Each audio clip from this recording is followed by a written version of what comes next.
प्राकृतिक आपदाओं पर कई तरह के रिसर्च हुए हैं, जिससे साबित हुआ है कि मांसाहार भूकंप, बाढ़ जैसी प्राकृतिक आपदाओं के लिए जिम्मेवार है। वंदे मातरम। मैं करण कुमार, बिहार शरीफ से। आज हम चर्चा करेंगे मांसाहार पर क्या कहता है वैज्ञानिक विश्लेषण। आइंस्टीन का वेब पेज कहता है कि मनुष्य की स्वाद की चाहत, खास तौर पर मांसाहार की आदत के कारण प्रतिदिन मारे जाने वाले पशुओं की संख्या दिनों दिन बढ़ती जा रही है। रूस में पिछले दिन हुए भूस्खलन प्राकृतिक आपदा पे हुए एक सम्मेलन में भारत से गए भौतिकी के 3 वैज्ञानिकों ने शोध पत्र पढ़ा। दुनिया भर के 23 से अधिक वैज्ञानिकों द्वारा तैयार किए गए रिसर्च पेपर के आधार पर कहा गया कि Bharat, Japan, Nepal, America, Jordan, Afghanistan, Africa में पिछले दिन आए 30 बड़े भूकंपों में आइंस्टीन वेब पेज EPW सबसे बड़ा कारण रहा। जब इन तरंगों की व्याख्या की गई तो हैरान कर देने वाला खुलासा हुआ। कत्ल खानों में जब पशु काटे जाते हैं तो उसकी अव्यक्त कर्रा, फरफराहट, तड़प वातावरण में तब तक बनी रहती है जब तक उस जीव का मांस, खून, चमड़ी पूरी तरह नष्ट नहीं होती। जब उस जीव की कर्रा खाने वालों से लेकर पूरे वातावरण में भय, रोग, क्रोध उत्पन्न करती है। यूँ कहें कि प्रकृति अपनी संतानों की पीड़ा से विचलित होती है।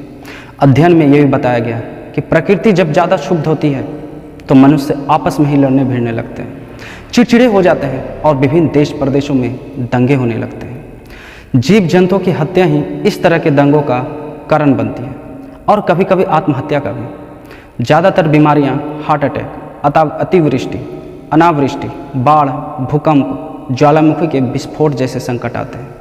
इस अध्ययन के मुताबिक एक कत्लखाने जिसमें औसतन 50 जानवरों को जब काटा जाता है या मारा जाता है तो 1040 मेगावाट ऊर्जा फेंकने वाली EPW पैदा होती है। दुनिया के करीब 50 लाख छोटे बड़े कत्लखानों में प्रतिदिन 50 लाख करोड़ मेगावाट की मारक क्षमता वाली शोक तरंगें पैदा होती है।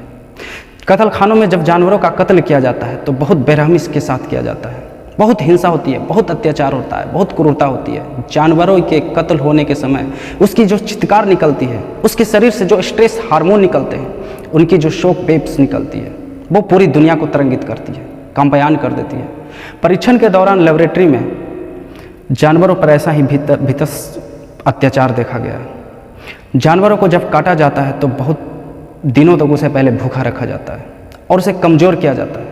उसके ऊपर 80 डिग्री सेंटीग्रेड की गर्म पानी की बौछारें डाली जाती है। जब शरीर फूलना शुरू होता है, गाय, भैंस, बकरी तड़पने और चिल्लाने लगते हैं। जब जीवित स्थिति में उसके खाल को उतारा जाता है तो उसकी खून को भी इकट्ठा किया जाता है और फिर धीरे धीरे गर्दन काटी जाती है। एक एक अंग शरीर से निकाला जाता है। आज का आधुनिक विज्ञान ये सिद्ध कर दिया है कि मरते समय जानवर हो या इंसान, अगर उसे क्रूरता से या उम्र पूरी होने से पहले ही उसे मारा जाए तो उसके शरीर से निकलने वाली जो चीख पुकार होती है वो पूरे वातावरण को बुरी तरह प्रभावित करती है और वो सभी मनुष्यों पर नकारात्मक प्रभाव भी डालता है। खास तौर पर सबसे बड़ा असर उन मनुष्यों पर पड़ता है जो उनका मांस खाते हैं और ये दुष्प्रभाव एक बार खाने के बाद कम से कम 18 महीने तक रहता है।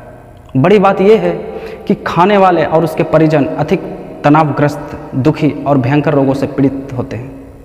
इस तरह से मनुष्य में जिद करने, गाली देने, चोरी करने और दूसरों का धन हड़पने के साथ साथ अत्यंत क्रोध, हिंसा करने की प्रवृत्ति जो होती है और मनुष्यों में जाग जाती है।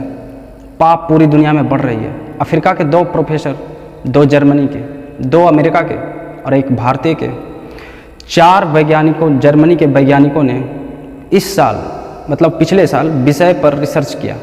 उनकी रिसर्च ये कहती है कि जानवरों का जितना ज़्यादा कत्ल किया जाता है, जितना ज़्यादा हिंसा होती है, जितना मारा जाएगा, उतना ही अधिक दुनिया में भूकंप आएंगे, जलजले आएंगे, प्राकृतिक आपदाएं आएंगी, उतना ही दुनिया में संतुलन बिगड़ेगा और लोग दुखी, तनावयुक्त, हार्ट अटैक से पीड़ित होंगे।